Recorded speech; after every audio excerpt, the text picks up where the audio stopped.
I would say the biggest message is the outcome of what is going to be happening. At the end of the day, when the sidewalks are widened, the parking is nicer for people who need access, easier to the buildings.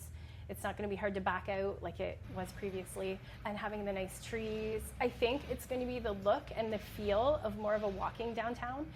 With the storefront facing businesses, they're able to have more patios, kind of more into the street. So if you go to other bigger cities, I feel like it's going to give you that vibe instead of, it was almost like a raceway before, which sucked because you were afraid to cross the street. I think it's going to give that small town feel, and I know it's a change, and that's tough.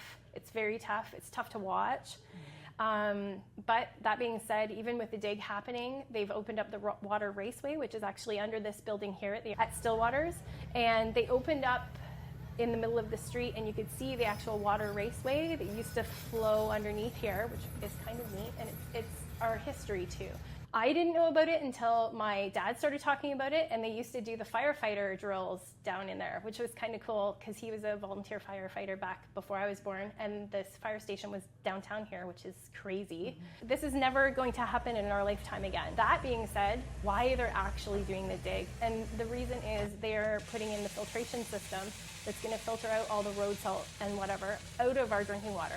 So I know it's a minor inconvenience, maybe a major to some people because of walking across and stuff, but at the same time, we're all trying to work together to get everybody where they need to be in a timely manner.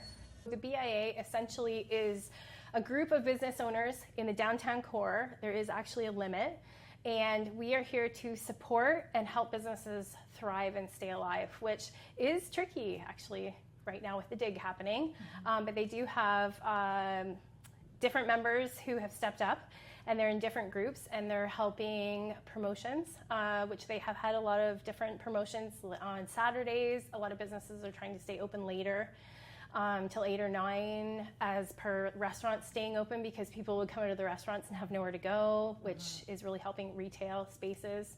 The last update that I did get, which was a positive one, which I think is a good thing when it comes to construction, was Phase 1, which was the phase that just happened with the system out front of our building here, has been completed, and they're ahead of schedule. So I don't know what that means. I can't speak on that, but we definitely can get more information from our liaison. And I would say, I don't know, usually when you see construction, you think it's going to be years, but they were telling us it could be 8 months to a year, 6 months to a year, but I think they're kind of just, making it over the hump to get where they need to be. But at the same time, I guess they didn't run into major problems.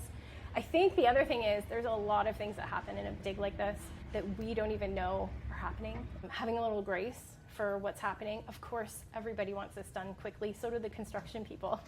Business-wise, we're hoping before winter, which would be nice. And then downtown, it's still bringing people out. There's a lot of events being put on by the BIA right now. There's a lot of events for kids downtown, which is really fun. And a lot of the businesses are kicking in and doing different promotions and stuff. And you can find those on all social media, Instagram, Facebook. The Downtown BIA has their own. Downtown Paris has their own. And we have great people working on them, doing all the design work and everything. I hope people are finding this and seeing this, because it is tricky to find information when you drive downtown and you just kind of stop and you're kind of stuck. It's crappy, I get it. The outcome is what we're focusing on, basically. Free parking. All the parking is still available. The only place that's shut down for parking is literally downtown, directly in the center of town. All the parking behind the businesses are open and free. Note that just up the street there are some permitted parking, just in case somebody winds up parking up there. And coming into town, you want to come into town over the Grim River Bridge, not the Nith Bridge, because that is actually closed. And that's a little tiny one that's over by the store. Some people get the two confused. And give yourself some extra time, obviously. But other than that, everything's open. We're all thriving. We're all here. And nothing else has changed other than that one road is closed. I would say, please come and support your town. Like, I know it deters you and you want to kind of skip it and not worry about it or not worry about that stress. But if you're not here supporting, it might not be here. So